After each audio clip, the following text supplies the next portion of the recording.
Hello दोस्तों, कैसे हो आप सब। दोस्तों आज हम लोग देखते हैं कुछ बायोलॉजिकल फैक्ट्स जो हमें as a human being normally पता होना चाहिए। उससे पहले चलिए जान लेते हैं कि बायोलॉजी क्या है। बायोलॉजी अगर सिंपल टर्म्स में हम यूज़ करें तो ये है study of living organisms like human, animals and plants.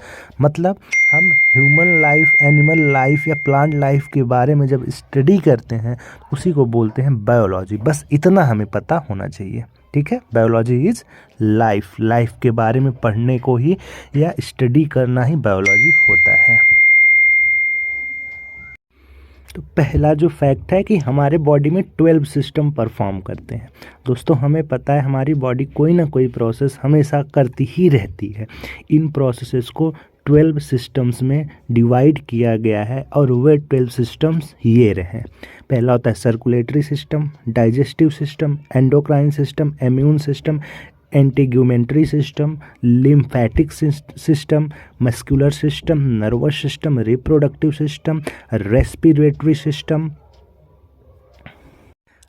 Skeletal system और लास्ट होता है यूराइनरी सिस्टम। तो हमें दोस्तों पता होना चाहिए कि हमारे बॉडी में सारे फंक्शंस को इन 12 सिस्टम में डिवाइड किया गया है। अब दोस्तों सेकेंड फैक्ट है कि हमारे पास रियलिटी में 9 सेंसेस होते हैं, बट हमें अभी तक क्या पता होगा कि हमारे पास बस 5 सेंसेस ही होते हैं। और वो 5 सेंसेस क्या क्या हैं? Smell, sight, touch, hearing, taste. ठीक है दोस्तों, मैं आशा करता हूँ आपको इतना ही पता होगा। लेकिन दोस्तों एक्चुअल में ना हमारे बॉडी में 9 सेंसेस होते हैं, ठीक है। हमें पता होना चाहिए कि हमारे बॉडी में 9 सेंसेस होते हैं। अब वो 9 सेंसेस क्या क्या हैं चलिए हम देखते हैं। तो दोस्तों पहला जो हमारा सेंस है ना वो हो गया vision, hearing, smell, taste, touch, balance, temperature, proprioceptions and last में होता है पेन। ठीक है, तो आज से हमें पता होना चाहिए हमारे बॉडी में कितने सेंसेस होते हैं दोस्तों। 9 सेंसेस होते हैं। आप लोग इसको याद कर लो।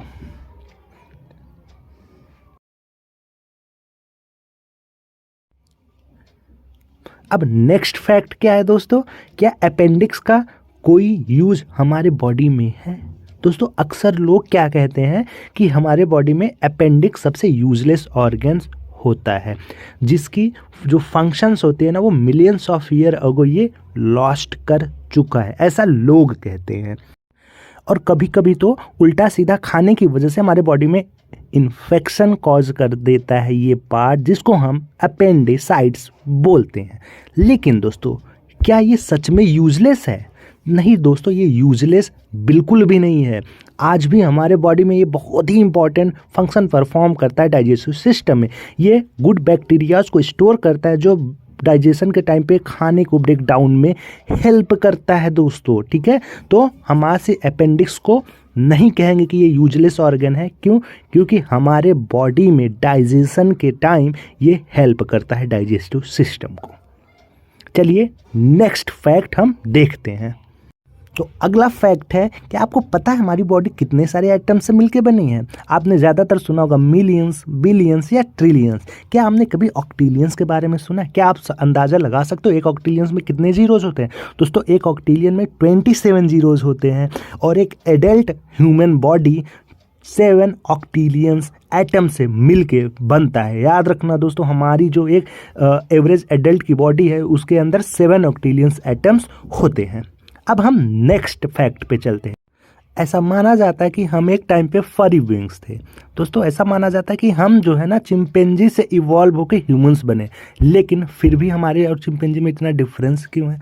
तो दोस्तों पहले हमारे बॉडी पे भी इतने सारे हेयर्स होते जैसे एक चिंपैंजी में देखने को मिलता है, बट हम जैसे जैसे सिविलाइज, जैसे जैसे इवॉल्व होते गए हम अपने हेयर्स को रिमूव करते गए और आज हम इस पोजीशन में कि जो हेयर्स है केवल हमारे कुछ पार्ट्स और हमारे हेड पर ही पाया जाता है। दोस्तों छठा फैक्ट है कि केवल ह्यूमंस में ही रोंगटे खड़े नहीं होते, ठीक है। रोंगटे खड़े होने को ही गूज़बम्प्स बोला जाता है।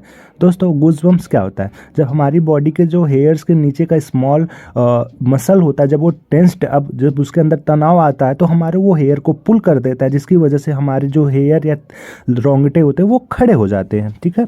अब ये कब होता है? जब हमारी बॉडी को कोल्ड फील होता है, तब ये होता है। क्यों? क्योंकि हमारी बॉडी को ये वार्म रखता है। लेकिन दोस्तों क्या आपको पता है, मैमल्स में भी ये एक्टिविटी पाई जाती है, ठीक है। कैट, ठीक है, वो क्या करती है, अपनी गूज़बम्प्स का यूज़ करके थोड़े और डेंजरस दिखने की कोशिश करते हैं। बट हमारे बॉडी में हेयर्स थिन होते हैं, तो हम अपने आप को थोड़ा बिगर साइज में नहीं कर पाते, ठीक है। हम एज ए ह्यूमन बींग्स ही रह जाते। क्यों? क्योंकि हमारे बॉडी में जो हेयर्स होते हैं, रोंगटे होते हैं, वो थिन होता है।